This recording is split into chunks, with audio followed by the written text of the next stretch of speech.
Hello and welcome in. It's time for another Project Epoch class overview. Today we're discussing the Masters of Light and Shadow, the Priest. Big thank you to Wilbur the Gnome for providing insights that were crucial in making this video today. Alright, you know the drill. Grab a seat in the front row, maybe a snack, and let's begin. Project Epoch has two new priest races, Tauren and Gnome Priests. Greetings! All with their new set of priest abilities. And of course, at level 60, you can swap around your set of racials, including racial priest spells, every 2 weeks due to Epoch's custom racial knowledge system. Keep in mind, if you choose to swap racials to a race that doesn't naturally have priests, you won't have any priest racial spells. There are a few general priest class changes we should talk about. Priests have a new flavor ability, Bless Water, that allows them to create consumable holy water similar to Stratholme's holy water by transforming refreshing spring water. Of course, this ability will have several ranks so that the consumable will scale properly. Divine Spirit is now baseline, but a weaker version without discipline tree investment. Alright, onto Holy. Holy Fire and Smite have been improved to make them more viable in leveling or general solo play. Specifically, Holy Fire's spell coefficient has been improved and Smite's mana cost has been tuned down a bit. To facilitate a smoother playstyle, changes have been made to Holy Focus to count any holy spell. Furthermore, the talent Searing Light has moved up a row to make the damage scaling easier to access.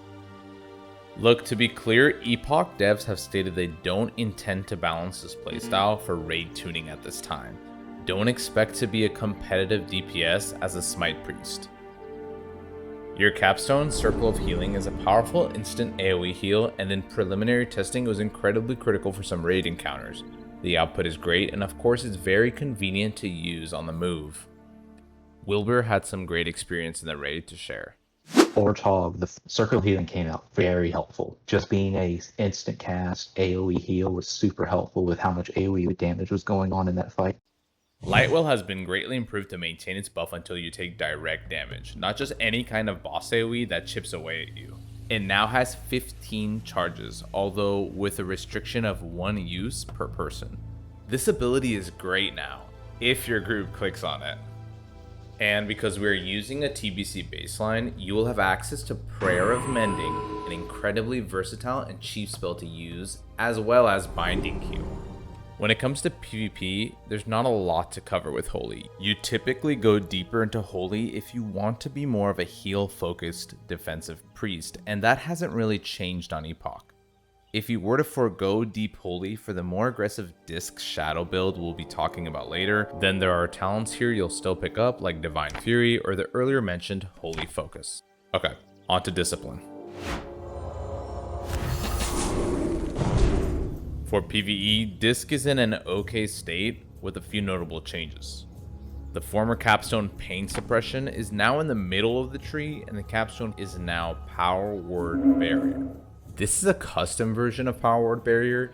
It's a channel that will scale in strength up to 250% if 25 people are in it when it's used.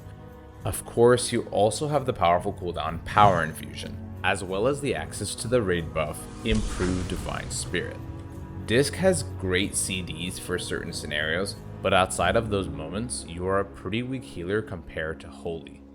Now PvP, however, probably one of the biggest changes we've seen on Epoch talent trees. Pain Suppression at row 5 means you can now go and pick up Silence with a Shadow Disc build. This unlocks new hybrid opportunities that were not ever possible before. Overall, a spec that was pretty complete in TBC PvP has only gotten better here on Epoch. Alright, finally let's talk about Shadow.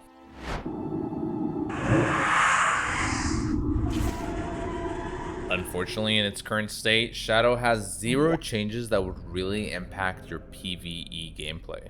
Of course, in case you're wondering, Vampiric Touch has remained a party-wide impacting ability.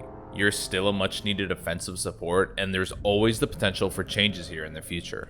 In PvP, there are lots of new theory crafting opportunities with the shifting of Pain Suppression.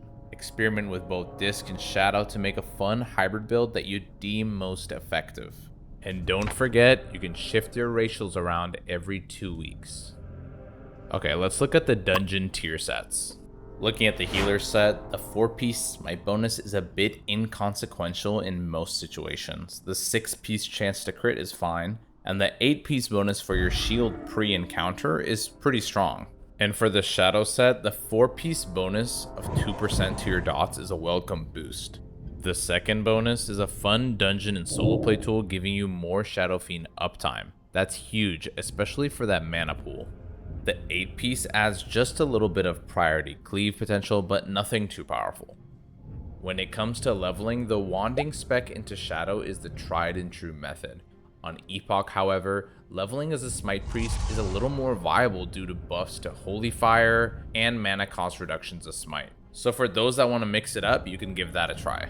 If you'd like to optimize your profession choice, you could go Alchemy, which is really strong with Mixology, but you could also take flat stat benefits from tailoring and enchanting. For race choices, take advantage of the racial knowledge system here to make the choice between different racial pre-spells and race abilities. It's up to you to experiment, and remember, at 60, you can swap between these racials every 2 weeks. Another thank you to Wilbur for chatting with me about Priest, and of course a big thank you to you all in the audience for sticking around. Leave me a comment with thoughts about the Priest changes, were you expecting more from Shadow, and subscribe to catch the next class overview ASAP. On July 26th, join me here on YouTube Live. I'll be streaming lots of Project Epoch, and I want to see all you guys there. This is Muzzy, and I'll see you guys next time.